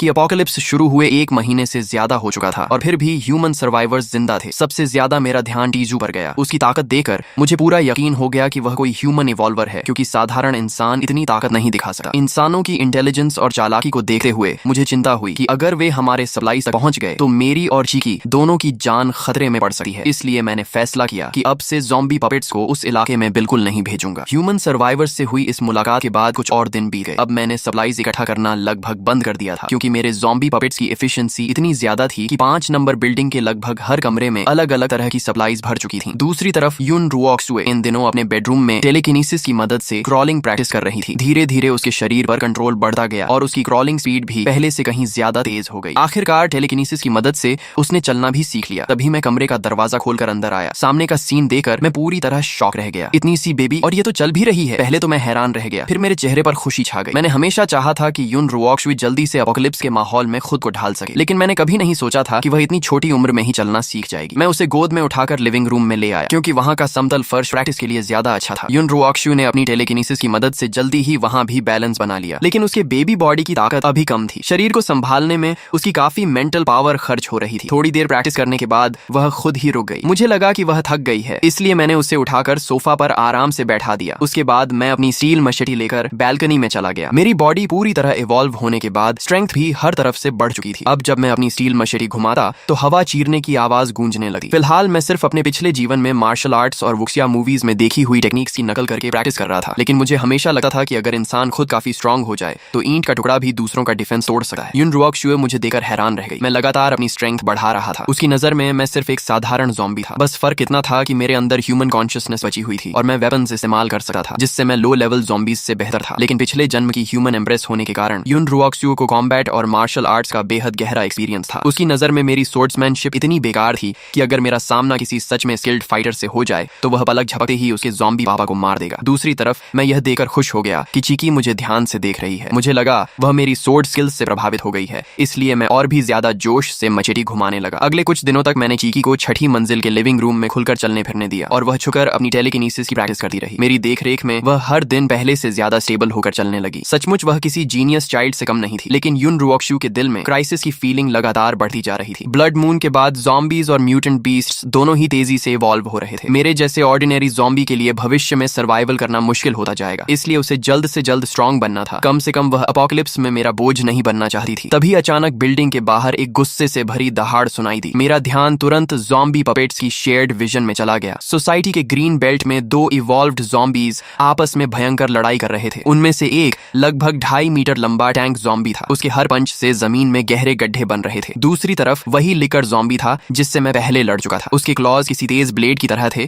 और उसकी स्पीड इतनी ज्यादा थी कि उसे देखना भी मुश्किल था। दोनों इवॉल्व्ड ज़ॉम्बीज बराबरी की लड़ाई लड़ रहे थे। मेरा दिल तेजी से धड़कने लगा। ये मेरे लिए सुनहरा मौका था। अगर दोनों एक दूसरे को कमजोर कर दें तो मैं आसानी से दोनों का फायदा उठा सकता था। मैं तुरंत कमरे से निकलकर नीचे गया और अपनी ज़ॉम्बी स्क्वाड इकट्ठा करने लगा। उधर युन रुओक्सुए बाहर की आवाज सुनकर परेशान हो गई। उसे मेरे ज़ॉम्बी पपेट्स कंट्रोल करने की एबिलिटी के बारे में कुछ पता नहीं था। उसे लगा मैं खुद जाकर इवॉल्व्ड ज़ॉम्बीज से लड़ने वाला हूँ, लेकिन वह खुद ठीक से चल भी नहीं सकती थी, इसलिए सिर्फ कमरे में बैठकर मेरी सलामती की दुआ कर सकती थी। नीचे पहुंचते ही मैंने अपने सभी ज़ॉम्बी पपेट्स को इकट्ठा किया। पूरी तरह आर्म्ड ज़ॉम्बी स्क्वाड धीरे धीरे ग्रीन बेल्ट की तरफ बढ़ने लगी। लंबी लड़ाई के बाद आखिर दोनों ज़ॉम्बीज बुरी तरह घायल हो चुके थे। लिकर ज़ॉम्बी ने टैंक ज़ॉम्बी का एक हाथ नोचकर अलग कर दिया और आखिरकार टैंक ज़ॉम्बी वहीं मर गया। लिकर ज़ॉम्बी मुश्किल से जीत पाया था और जैसे ही वह गोल्डन कोर निकालने झुका, मेरी ज़ॉम्बी स्क्वाड ने चारों तरफ से उसे घेर लिया। लिकर ज़ॉम्बी गुस्से से दहाड़ा और ज़ॉम्बी पपेट्स को डराकर भगाने की कोशिश की, लेकिन मेरे कंट्रोल में होने की वजह से उन पर उसके प्रेशर का कोई असर नहीं हुआ। मेरे स्टोन ज़ॉम्बी पपेट्स लगातार फायर एक्सिस से उस पर हमला करते रहे। खुली जगह होने की वजह से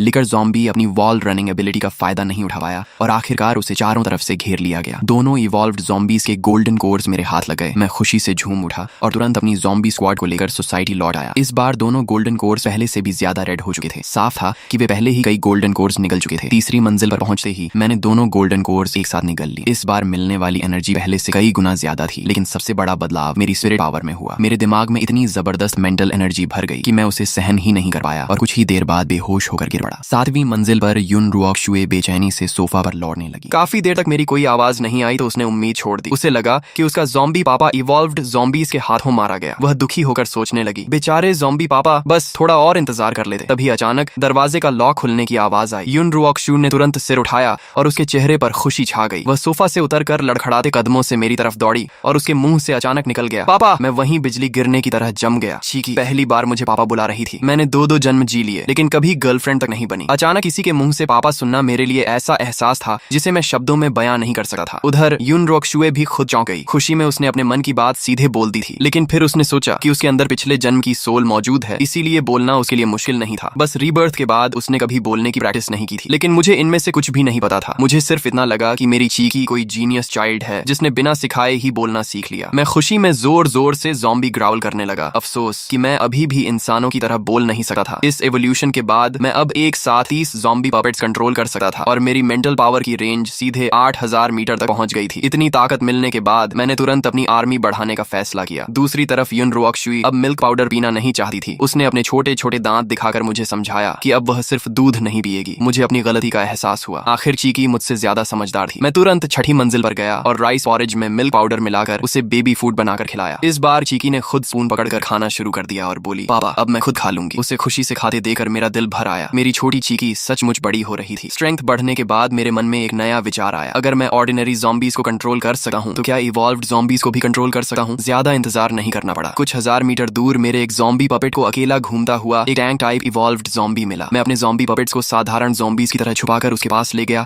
और 100 मीटर की दूरी से अपनी मेंटल पावर छोड़ी। उसकी मेंटल डिफेंस सामान्य ज़ॉम्बीज से कहीं ज्यादा मजबूत थी। शुरुआत में काफी रेजिस्टेंस मिला लेकिन मेरी नई स्पिरिट पावर उससे भी ज्यादा पावरफुल थी। आखिरकार मैंने उसकी डिफेंस तोड़ दी और उसे अपना ज़ॉम्बी पपेट बना लिया। मैंने उसका नाम दा पैंग रखा। उसका शरीर बेहद विशाल था और दोनों हाथ किसी लोहे के पिंजरे जैसे लगे थे। मैं हार्डवेयर स्टोर से 2 भारी आयरन हैमर्स उठा लाया जिनका वजन 100 किलो से भी ज्यादा था और उन्हें डबांग को दे दिया। जब वह दोनों हैमर्स घुमाता तो हवा तक कांप जाती। सोसाइटी के गेट पर उसे खड़ा कर दो तो वह किसी गार्डियन गॉड से कम नहीं लगता था। डबांग के आने के बाद मुझे पहली बार पूरी सिक्योरिटी महसूस हुई। इसके बाद मैंने एक स्पीड टाइप इवॉल्व्ड ज़ोंबी को भी अपने कंट्रोल में लिया और उसका नाम शांडियन लाइटनिंग रखा। उसकी स्पीड बहुत ज्यादा थी और वह ड्यूअल ब्लेड्स चलाने में माहिर था। इस तरह डा पैंग की स्लो स्पीड की कमी पूरी हो गई। एक टैंक, एक असैसिन और 20 से ज्यादा ऑर्डिनरी ज़ॉम्बी पपेट्स के साथ मुझे लगने लगा कि अब मैं अपोकलिप्स में आराम से राज कर सकता हूँ। इसी दौरान डबैंग जब सप्लाईज ढूंढ रहा था तभी उसका सामना एक म्यूटेंट जायंट डॉग से हुआ। उसकी बॉडी लगभग 2 मीटर लंबी थी। पूरे शरीर पर काले और बेहद सख्त बाल थे और उसका शरीर किसी जंगली सुअर जितना मोटा था। अपोकलिप्स में यह पहली बार था जब मैंने किसी दूसरे म्यूटेंट क्रीचर को देखा। मैंने तुरंत डा पैंग को अटैक करने का आदेश दिया। उसने एक हैमर से जायंट डॉग का अगला पंजा तोड़ दिया और अगले वार में उसका सिर कुचल डाला। उसके दिमाग से भी एक व्हाइट गोल्डन कोर निकला। अब यह साफ हो गया कि म्यूटेंट बीस्ट के अंदर भी गोल्डन कोर बंधे हैं। मैं जायंट डॉग की बॉडी सोसाइटी वापस ले आया। उसका कुछ मीट मैंने खुद खाकर अपनी हंगर शांत की और बाकी डाबैंग को दे दिया। फ्रेश मीट खाने के बाद डाबैंग के घाव आंखों के सामने भरने लगे। म्यूटेंट डॉग और बाद में मिले एक और टैंक ज़ॉम्बी के गोल्डन कोर्स निगलने के बाद मेरी स्पिरिट पावर फिर बढ़ गई। लेकिन युन रुओक्शु को इन सब बातों का पता नहीं था। एक दिन जब मैं बाहर था वह चुके से नीचे उतर गई। उसने देखा कि तीसरी मंजिल से लेकर छठी मंजिल तक हर कमरा सप्लाईज से भरा पड़ा था। मिल्क पाउडर के पहाड़ लगे थे। मिनरल वाटर की बोतलें छत तक जमा थीं और बेबी प्रोडक्ट्स और फूड का तो हिसाब ही नहीं था। वह शॉक होकर बुदबुदाई, हे भगवान, ज़ॉम्बी पापा ने आखिर कितना सामान जमा कर रखा है। ये सारे रिसोर्सेज कभी नहीं ला सके। उसने अंदाजा लगाया कि यह अंडरग्राउंड एबिलिटी की वजह से हो रहा है जिसके जरिए जमीन के नीचे से तेजी से सामान लाया जा रहा है। जब वह पहली मंजिल की बैल्कनी पर पहुंची तो उसने देखा कि मोटा आदमी दरवाजे पर 2 बड़े हैमर लेकर खड़ा है। इससे उसका यकीन और भी पक्का हो गया कि पापा इसी अंडरग्राउंड एबिलिटी की मदद से अंदर बाहर आते हैं। असल में वह मोटा आदमी मेरा कंट्रोल किया हुआ ज़ॉम्बी पपेट था। लेकिन युन रुओक्शु यह नहीं जानती थी। उसने मन ही मन फैसला किया कि जब उसकी ताकत काफी बढ़ जाएगी तो सबसे पहले इसी बड़े मोटे ज़ॉम्बी को खत्म करेगी ताकि पापा के रास्ते की रुकावट हट जाए। उसने प्रॉपर्टी कॉन्ट्रैक्ट भी ढूंढ निकाला और उसे पता चला कि वह जियांगहाई सिटी में है। उसने तुरंत अपने पिछले जन्म की यादें खंगालनी शुरू की। जियांगहाई सिटी में 2 बहुत मशहूर पावर हाउसेस थे। पहली थी 9 बार रिवाइव होने की ताकत रखने वाली महिला police officer 9 death demon police. दूसरा था लाइटनिंग पावर को कंट्रोल करने वाला mutated white bear thunder roar. अगर 9 डेथ डीमन पुलिस को उसके पूरी तरह ताकतवर बनने से पहले अपने साथ मिला लिया जाए तो भविष्य में वह बहुत बड़ी मदद साबित होगी। कुछ देर बाद एक मिलिट्री हेलीकॉप्टर शहर के ऊपर से गुजरा और पर्चे गिराने लगा। उनमें लिखा था कि जियांगहाई सिटी की मिलिट्री ने शहर के बाहर सर्वाइवर्स बेस बना लिया है। मैंने पर्चा पढ़कर यूं ही फेंक दिया। मैं खुद एक ज़ॉम्बी था। इंसानों के बेस से मेरा कोई लेना देना नहीं था। वहीं युन रुओक्शु ने ठंडी हंसी के साथ पर्चे को मसल कर फेंक दिया। वह पिछले जन्म में सर्वाइवर्स बेस में रह चुकी थी। वहां सिर्फ अंधेरा, अन्याय और गंदी पॉलिटिक्स भरी हुई थी। ऐसे चालाक इंसानों के बीच रहने से कहीं बेहतर था कि वह अपने ज़ॉम्बी डैड के साथ रहे। इसी बीच जब मैं लगातार अपनी ताकत बढ़ा रहा था तभी पास के पुलिस स्टेशन की महिला ऑफिसर सू मुचिंग कुछ साथियों को लेकर सनशाइन कॉलोनी में ट्रक लेने पहुंची। वो ट्रक चलाकर सर्वाइवर्स को शहर से बाहर निकालना चाहती थी, लेकिन कॉलोनी के गेट पर उसकी मुलाकात मोटे ज़ॉम्बी से हो गई। सू मुचिंग ने उसे हटाने के लिए एक पत्थर उठाकर उसकी तरफ फेंका, लेकिन कोई असर नहीं हुआ। फिर उसने अपनी पिस्टल निकालकर गोली चला दी। जैसे ही मैंने उसे मेरे ज़ॉम्बी पपेट पर गन तानते देखा, मेरा गुस्सा फूट पड़ा। चाहे उसका कोई भी मकसद हो, जिसने भी मेरे ज़ॉम्बी पपेट पर गोली चलाई उसकी सिर्फ मौत तय थी। मैंने मोटे ज़ॉम्बी को कंट्रोल करके हैमर से बुलेट रोक दी और अगले ही पल अपना हाथ घुमाकर हैमर सीधे सू मुचिंग की तरफ फेंक दिया। उसने कभी नहीं सोचा था कि ज़ॉम्बी उड़ता हुआ हैमर भी चला सकते हैं। वह बच नहीं पाई और हैमर सीधे उसे लगा, जिससे उसकी मौके पर ही मौत हो गई। कॉलोनी में गुस्से बाकी पुलिस ऑफिसर्स को भी मेरे ज़ॉम्बी पपेट्स ने खत्म कर दिया। मैंने उनके शरीरों से कई पुलिस गन्स और बुलेट्स हासिल कर ली, लेकिन रात होते ही एक अजीब घटना हुई। सू मुचिंग की डेड बॉडी लाल रोशनी में दोबारा जिंदा हो गई। उसका टूटा फूटा शरीर पूरी तरह ठीक हो चुका था और उसकी ताकत पहले से दोगुनी हो गई थी। मैंने मोटे ज़ॉम्बी की आंखों से यह सब देखा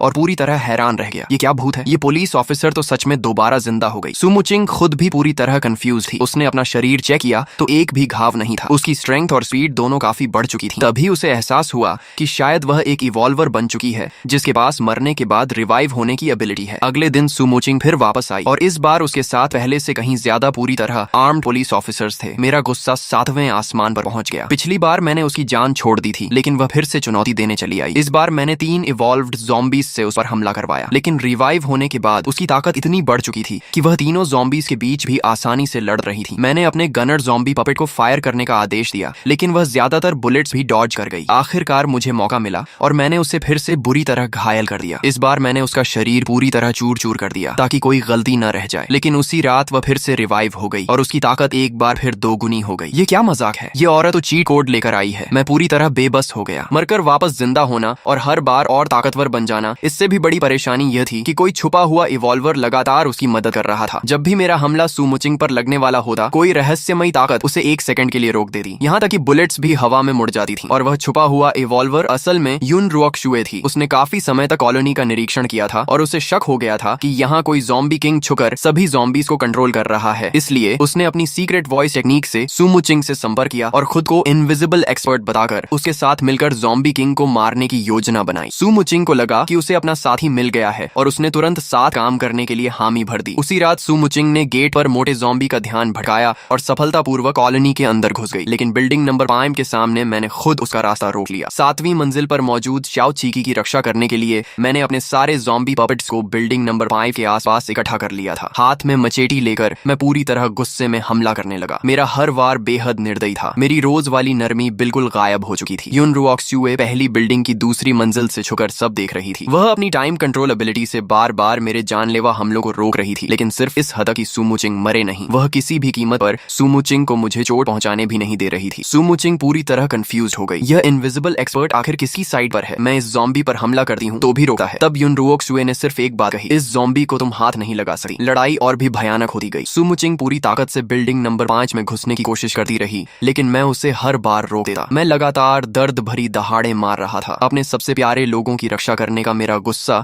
पूरे कॉलोनी का तापमान गिरा रहा था। तभी युन रुओक शुए को आखिरकार सच्चाई समझ आ गई। जब सू मुचिंग बिल्डिंग नंबर 5 की तरफ बढ़ी तो कॉलोनी के सारे ज़ॉम्बी पागलों की तरह उसी बिल्डिंग की तरफ दौड़ पड़े। वे किसी ज़ॉम्बी किंग की रक्षा नहीं कर रहे थे, बल्कि 7वीं मंजिल पर मौजूद उसी इंसान की रक्षा कर रहे थे। और उन सभी ज़ॉम्बीज को जान देकर उसकी रक्षा करने का आदेश देने वाला कोई और नहीं बल्कि उसका ज़ॉम्बी डैड था। क्या पापा ही ज़ॉम्बी किंग है? उसी पल सारे सुराग एक दूसरे से जुड़ गए। उसका ज़ॉम्बी डैड ही वह ज़ॉम्बी किंग था जिसे वह इतने समय से मारना चाहती थी। मैं कितनी बेवकूफ थी। युन रुओक शुए तो लगभग अपने ही पापा के खिलाफ गड्ढा खोद चुकी थी। सच्चाई समझते ही उसने तुरंत सू मुचिंग की मदद करना बंद कर दिया। छुपी हुई सहायता खत्म होते ही सू मुचिंग तुरंत कमजोर पड़ गई। मैंने 3 इवॉल्व्ड ज़ॉम्बीज और अपने असली शरीर से मिलकर उसे चारों तरफ से घेर लिया और उसे पंचिंग बैग की तरह बेरहमी से पीटना शुरू कर दिया। इनविजिबल एक्सपर्ट, तुमने तो सच में मुझे फंसा दिया। बेहोश होने से पहले सू मुचिंग के मन में यही आखिरी ख्याल आया। उसे बेहोश करने के बाद मैंने एक कागज पर लिखकर उसके पास रख दिया, जिंदा रहना। अगर तुम मर गई तो पूरे पुलिस स्टेशन के लोग तुम्हारे साथ मरेंगे। दयालु स्वभाव वाली सू मुचिंग ने आखिरकार समझौता कर लिया। वह अपने कारण किसी और की जान नहीं लेना चाहती थी। इसके बाद के दिन धीरे धीरे शांत होने लगे। मैं हर दिन लाइटनिंग के साथ प्रैक्टिस करके अपनी फाइटिंग स्किल्स बेहतर करता रहा। मैंने खास तौर पर शाओ चीकी के लिए लर्निंग मशीन और फ्लैश कार्ड्स भी ला कर दिए। छोटी बच्ची बहुत तेजी से सीखने लगी। अब वह पढ़ना, लिखना और मैथ्स भी करने लगी थी। मुझे तो लगने लगा कि मेरी बेटी में महान बनने की पूरी क्षमता है। दूसरी तरफ युन रुओक शुए भी लर्निंग मशीन के साथ बच्चे की तरह बोलना सीखने का नाटक करती रही, लेकिन अंदर ही अंदर बहुत शर्मिंदा थी। पिछले जन्म में वह एक फेमस यूनिवर्सिटी की पोस्ट ग्रेजुएट स्टूडेंट थी और अब उसे फिर से बेबी एजुकेशन सीखनी पड़ रही थी। इसी दौरान जब भी मैं बाहर जाता, वह चुपके से नीचे उतरकर सुमुचिंग से बातें करने चली जाती। बड़ी और छोटी दोनों की अच्छी फ्रेंडशिप हो गई। सुमुचिंग उस मासूम बच्ची पर बिल्कुल शक नहीं करती थी और अपनी सारी जानकारी उसे बता देती थी। वहीं युन रुओक्शुए मन ही मन सोच रही थी कि भविष्य की 9 डेथ डीमन पुलिस को अपने साथ कैसे मिलाया जाए। आखिर वह भविष्य में अर्थ रैंक तक पहुंचने की क्षमता रखने वाली पावर हाउस थी। अगर वह साथ आ जाए तो बहुत बड़ी मदद मिलेगी। मैंने देखा कि शाओचीकी को सुमुचिंग से बातें करना बहुत पसंद है, इसलिए मैंने उसे कभी नहीं रोका। आखिर किसी इंसान का उस छोटी बच्ची से सामान्य तरीके से बात करना अच्छी बात ही। बस हर बार मैं सुमुचिंग की आयरन चेन अच्छी तरह बांध देता था और लाइटनिंग नंबर 1 को सख्त आदेश देता था कि उस पर हर समय नजर रखे। अचानक एक दिन मेरे ज़ॉम्बी पपेट ने नई खबर भेजी। दूर सड़क पर पहली बार एक सेकंड टियर टायरेंट ज़ॉम्बी दिखाई दिया। उस ज़ॉम्बी की दोनों भुजाएं पूरी तरह तेज ब्लेड्स में बदल चुकी थीं और उसकी स्ट्रेंथ व स्पीड बेहद खतरनाक स्तर पर पहुंच चुकी थी। एक ह्यूमन इवॉल्वर उसके पीछे पीछे जान बचाकर भाग रहा था। वह इंसान वही ताकतवर आदमी टीजू था जिसने पहले मेरे ज़ॉम्बी पपेट से लड़ाई की थी। टायरेंट ज़ॉम्बी के शरीर पर बने घाव अपने आप भर रहे थे। टीजू ने उस पर कई बार तलवार से वार किया लेकिन कोई असर नहीं हुआ। आखिरकार वह एक तंग गली में घुसकर बड़ी मुश्किल से अपनी जान बचा पाया। मेरे मन में तुरंत एक आइडिया आया। ये टायरेंट ज़ॉम्बी बहुत ताकतवर था, सामने से लड़ना बेकार था, लेकिन मेरे पास इससे बेहतर तरीका था। मैंने लाइटनिंग को कंट्रोल करके उस टायरेंट ज़ॉम्बी को पुलिस स्टेशन के पास पहुंचा दिया। उसी समय सुमुचिंग बाहर से रिसोर्सेज इकट्ठा करके लौट रही थी। जैसे ही उसने टायरेंट ज़ॉम्बी को देखा, बिना कुछ सोचे उसका ध्यान अपनी तरफ खींच लिया ताकि पुलिस स्टेशन के लोगों की रक्षा कर सके। जब दो ताकतवर दुश्मन लड़ते हैं तो फायदा तीसरे का होता है। सुमुचिंग और टायरेंट ज़ॉम्बी के बीच भयंकर लड़ाई हुई, लेकिन जल्द ही उसे समझ आ गया कि वह उसे हरा नहीं सकती। इसलिए वह उसे पास के पेट्रोल पंप तक ले गई और एक गोली से फ्यूल टैंक उड़ा दिया। अगले ही पल पूरा पेट्रोल पंप आग की लपटों में घिर गया। टायरेंट ज़ॉम्बी आग के समंदर से बाहर निकल आया। उसका पूरा शरीर झलकर काला पड़ चुका था, लेकिन वह अभी भी जिंदा था, हालांकि वह बुरी तरह घायल हो चुका था। मैंने तुरंत अरबैंग और लाइटनिंग को हमला करने का आदेश दिया। गंभीर रूप से घायल टायरेंट ज़ॉम्बी अरबैंग की 1 टन से भी भारी लोहे की रॉड के लगातार वार बिल्कुल नहीं झेल पाया। कुछ ही देर में वह खड़ा होने की हालत में भी नहीं रहा। लाइटनिंग ने मौका देकर अपनी स्टील ब्लेड से उसके शरीर को लगातार काटना शुरू कर दिया और आखिरकार टायरेंट ज़ॉम्बी मारा गया। जब मैंने उसके शरीर से सेकंड ईयर गोल्डन कोर निकाला तो मेरी खुशी का ठिकाना नहीं रहा, लेकिन इस बार मैंने जल्दबाजी नहीं की। पहले शाओचीकी के लिए खाना बनाया, सारी सुरक्षा का इंतजाम किया और उसके बाद बिल्डिंग नंबर 4 में जाकर गोल्डन कोर को निगल लिया। उस गोल्डन कोर की जबरदस्त एनर्जी ने मुझे सीधे 3rd ईयर तक पहुंचा दिया। मेरी फिजिकल स्ट्रेंथ में क्वालिटेटिव चेंज आ गया और मेरी मेंटल पावर कई गुना बढ़ गई। मेरा कंट्रोल रेंज 10 किलोमीटर से बढ़कर कई दर्जन किलोमीटर तक पहुंच गया। अब मैं आसानी से 100 से भी ज्यादा सामान्य ज़ॉम्बी पपेट्स को कंट्रोल कर सकता था और सेकंड ईयर इवॉल्व्ड ज़ॉम्बीज भी मेरे लिए बिल्कुल आसान हो गए थे। अब तो स्पीड के मामले में मैं अजाइल ज़ॉम्बी लाइटनिंग को भी पीछे छोड़ सकता था और सामने से टैंक टाइप ज़ॉम्बी डबांग को भी धक्का देकर पीछे हटा सकता था। अब जाकर मैं सच में अपोकलिप्स का सर्वाइवर लगने लगा था। 3rd ईयर में पहुंचने के कुछ समय बाद मैंने एक और सेकंड ईयर टैंक ज़ॉम्बी को अपने साथ मिला लिया, जिसका आकार एक छोटी कार जितना बड़ा था। मैंने उसका नाम एयरबैंग रखा और उसे 1 टन से भी भारी मेटल रॉड दे दी। एयरबैंग का एक बार किसी कार को कबाड़ बना सकता था और अगर वह रॉड फेंक देता तो कंक्रीट वॉल भी आर पार हो जाती। एयरबैंग के कॉलोनी गेट पर पहरा देने के बाद अब इवॉल्व्ड ज़ॉम्बीज भी कॉलोनी के पास आने की हिम्मत नहीं करते थे। इसी दौरान युन रुओक्शुए भी छुकर 3rd ईयर तक पहुंच गई। 3rd ईयर में पहुंचने के बाद उसकी टेलीकिनेसिस बहुत बढ़ गई। अब वह आयरन नेल्स को बेहद तेज स्पीड से उड़ाकर हमला कर सकती थी और अपनी टाइम कंट्रोल एबिलिटी के साथ मिलाकर बिना आवाज किए किसी की भी जान ले सकती थी। पूरे अपोकलिप्स में अब वह इंसानों के सबसे ताकतवर लोगों में शामिल हो चुकी थी। एक दिन पता नहीं कब मेरे पैरों के पास ब्लड सैंड ब्लेड टेक्निक नाम की एक किताब पड़ी मिली। मुझे लगा कि किसी रहस्यमयी एक्सपर्ट ने यह सीक्रेट मैनुअल मेरे लिए छोड़ी है, इसलिए मैंने इसे सीखना शुरू कर दिया। लेकिन मुझे क्या पता था कि यह किताब असल में युन रुओक्शुए ने अपनी नोटबुक में लिखकर चुपके से मेरे लिए फेंकी थी। ये ब्लेड टेक्निक अपने खून को आधार बनाकर किलिंग ऑरा तैयार करती थी। पूरी तरह मास्टर होने के बाद ताकत लगाने की भी जरूरत नहीं रहती थी, क्योंकि केवल ब्लड सैंड ऑरा ही दुनिया की सबसे खतरनाक ब्लेड बन जाती थी। इस टेक्निक की प्रैक्टिस करने के बाद मेरी प्रोग्रेस बहुत तेज हुई और मेरी कॉम्बैट पावर में जबरदस्त बढ़ोतरी हो गई, लेकिन यह शांति ज्यादा समय तक नहीं रही। सर्वाइवर्स बेस से 5 इवॉल्वर्स की एक टीम जांघाई सिटी में रिसोर्सेज इकट्ठा करने पहुंची। उन्होंने देखा कि सनशाइन कॉलोनी के आसपास का सारा सामान पहले ही गायब हो चुका है। उन्होंने सामान ले जाने वाले ज़ॉम्बी पपेट का पीछा किया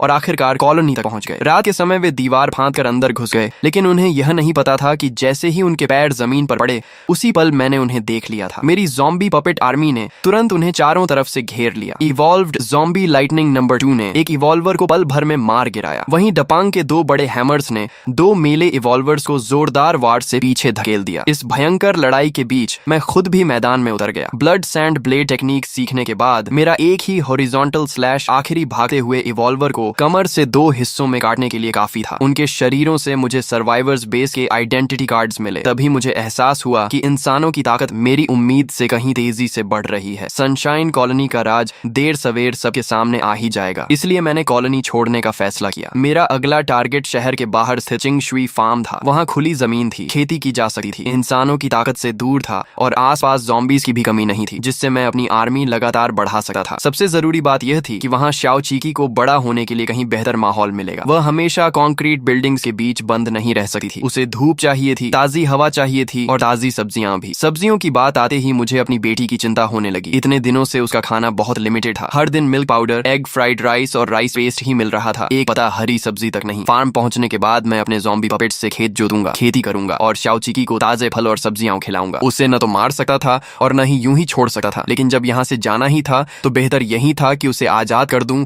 और फिर कभी उससे मुलाकात न हो। मैंने अपना फैसला शाओ चीकी को बताया। उसने हल्के से सिर हिलाया और पूछा, दीदी क्या वह हमारे साथ चलेगी? मुझे अच्छी तरह पता था कि सुमुचिंग के स्वभाव के हिसाब से वह पुलिस स्टेशन के सर्वाइवर्स को कभी नहीं छोड़ सकती, इसलिए वह हमारे साथ आने वाली नहीं थी। मेरी नजर बचाकर युन रुओक शुए ने चुपके से सुमुचिंग के हाथ में एक पर्ची रखी जिस पर लिखा था चिंगशुई फार्म। जाने से पहले सुमुचिंग ने युन रुओक शुए से पूछा, क्या तुम्हें हमारा वादा याद है? युन रुओक शुए मुस्कुराकर बोली, अगर कभी तुम्हें लगे कि यह दुनिया उतनी अच्छी नहीं है जितनी तुम सोचती हो और जब तुम्हारा दूसरों की रक्षा करने का मन न रहे तब मुझे याद करना, फिर मेरी रक्षा करना। सुमुचिंग लंगड़ाते हुए पुलिस स्टेशन लौटी, लेकिन वहां उसने ऐसा नजारा देखा जिसने उसे पूरी तरह तोड़ दिया। जिन सर्वाइवर्स की रक्षा के लिए उसने अपनी जान तक दांव पर लगा दी थी, वही लोग इंसान खाने वाले दरिंदे बन चुके थे। उन्होंने उन सभी पुलिस ऑफिसर्स को मार डाला जो उनका साथ देने को तैयार नहीं थे, यहाँ तक कि उन्होंने सू मुचिंग को भी मार दिया। सू मुचिंग तीसरी बार रिवाइव हुई और इस बार उसकी ताकत फिर से कई गुना बढ़ गई। उसने अपने हाथों से उन सभी गद्दारों को एक एक करके खत्म कर दिया। आखिरी बचा एक नौजवान उसके सामने घुटनों के बल बैठ गया और बोला, ऑफिसर सू, आप अच्छी इंसान हैं, मैं सिर्फ जिंदा रहना चाहता था, मैंने जानबूझकर कुछ नहीं किया। सू मुचिंग मुड़कर जाने लगी, तभी उसके पीछे पिस्टल लोड होने की आवाज आई। वह बिजली की तरह पलटी और एक पंच में उसकी पसलियां तोड़ दी। क्यों क्यों मुझे धोखा दिया? चारों तरफ बिखरी लाशों को देखकर उसका दिल पूरी तरह टूट चुका था। तभी उसे युन रुओक शुए की बात याद आई, अगर वे लोग तुम्हारी रक्षा के लायक ही ना हो तो? उसने मन ही मन सोचा, हाँ, क्या ऐसे घटिया लोग सच में मेरी रक्षा के लायक थे? उसने अपनी मुट्ठी में पकड़ी चिंगशुई फार्म वाली पर्ची को देखा, फिर आखिरी बार उस पुलिस स्टेशन को देखा जिसे वह पूरी जिंदगी समर्पित करना चाहती थी, और बिना पीछे मुड़े रात के अंधेरे में गायब हो गई। शाओ चीकी, मैं आ रही हूँ। रवाना होने वाले दिन सनशाइन कॉलोनी से 5 भारी ट्रक्स एक के बाद एक निकल पड़े। हर ट्रक की ड्राइवर सीट पर ज़ॉम्बीज बैठे थे और उनके पीछे पूरी तरह आर्म्ड सैकड़ों ज़ॉम्बी पपेट्स की आर्मी चल रही थी। ज़ॉम्बीज को ट्रक चलाते देखकर रास्ते भर के सर्वाइवर्स की आंखें फटी रह गईं। एक इवॉल्वर जो दुकान के अंदर रिसोर्सेज ढूंढ रहा था,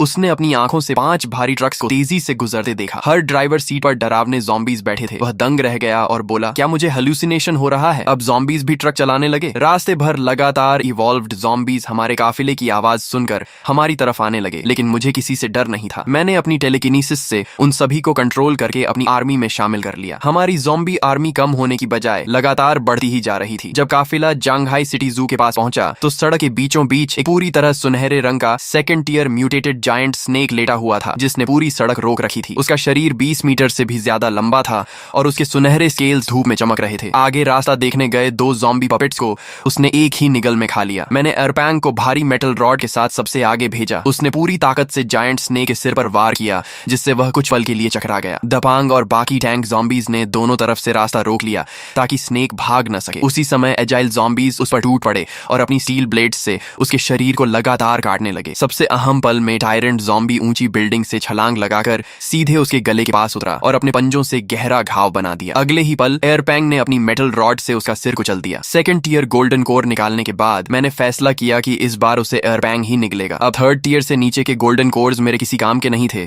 लेकिन उनसे मेरे ज़ॉम्बी पपेट्स और ताकतवर बन सकते थे। क्वांटिटी नहीं, क्वालिटी जरूरी थी। मैं पूरी तरह हाई टियर इवॉल्व्ड ज़ॉम्बीज से बनी एक एलीट आर्मी तैयार करना चाहता था। युन रुओक शुए उस विशाल स्नेक की डेड बॉडी को देखकर इतनी खुश हुई कि उसकी आंखें चमकने लगीं। उसने मासूमियत से कहा, पापा मुझे स्नेक मीट खाना है। बेचारी शाओ चीकी इतने दिनों से सिर्फ milk powder, egg fried rice और राइस पेस्ट खा खाकर परेशान हो चुकी थी। इतनी बड़ी स्नेक देकर उसका मन ललचा गया, लेकिन मुझे यकीन नहीं था कि म्यूटेटेड बीस्ट का मीट इंसानों के लिए सुरक्षित है या नहीं। इसीलिए मैंने सोचा कि पहले किसी ह्यूमन सर्वाइवर पर टेस्ट करके देखूंगा, फिर ही शाओ चीकी को खिलाऊंगा। मैंने मुस्कुराकर कहा, जब पापा कंफर्म कर लेंगे कि यह सेफ है तब तुम्हारे लिए जरूर बनाऊंगा। युन रुओक शुए थोड़ी निराश हुई, लेकिन वह मेरे फैसले को समझ गई। उसे अच्छी तरह पता था कि म्यूटेटेड बीस्ट का मीट न सिर्फ खाया जा सकता है बल्कि शरीर के लिए बहुत फायदेमंद भी होता है, लेकिन वह यह बात मुझे बता नहीं सकती थी। काफिला आगे बढ़ता रहा। दोनों तरफ की ऊंची बिल्डिंग्स धीरे धीरे गायब होने लगी और उनकी जगह खुला मैदान दिखाई देने लगा। मैंने मैप देखा, सिर्फ 10-15 मिनट बाद हम चिंगशुई श्री फार्म पहुंचने वाले थे। शाम का डूबता सूरज पूरे आसमान को लाल रंग में रंग चुका था। मैं खिड़की के बाहर पीछे छूटते नजारों को देख रहा था। फिर मेरी नजर बगल में बैठी शाओचिकी पर गई, जो खामोशी से बाहर की दुनिया देख रही थी। उसकी आंखों में डूबते सूरज की लाल रोशनी झलक रही थी। रीबर्थ के बाद यह पहली बार था जब वह सनशाइन कॉलोनी से बाहर निकलकर दुनिया देख रही थी। मैंने प्यार से उसके गाल को हल्का सा दबाया। शाओचिकी ने मेरी तरफ देखा और मीठी मुस्कान के साथ बोली, पापा, बाहर की दुनिया कितनी बड़ी है। मैंने मुस्कुराकर कहा, हाँ, दुनिया बहुत बड़ी है और बहुत खतरनाक भी, लेकिन जब तक मेरी शाओचिकी मेरे साथ है तब तक हर चीज की कोई न कोई अहमियत है। दूर होराइजन पर डूबते सूरज की रोशनी में एक विशाल फार्म की परछाई दिखाई देने लगी। वही हमारा नया घर था, चिंगश्री फार्म। लेकिन हमसे कई दर्जन किलोमीटर पीछे जांघाई सिटी के खंडहरों में एक बेहद डरावनी ऑरा वाला इंसान हमारे ट्रक के टायर मार्क्स का पीछा करते हुए तेजी से हमारी तरफ बढ़ रहा था। अब सुमुचिंग की आंखों से वह पुरानी नरमी और दयालुता पूरी तरह गायब हो चुकी थी। उनकी जगह सिर्फ ठंडापन और अटूट संकल्प बचा था। लेकिन जब भी उसे वह छोटी बच्ची याद आती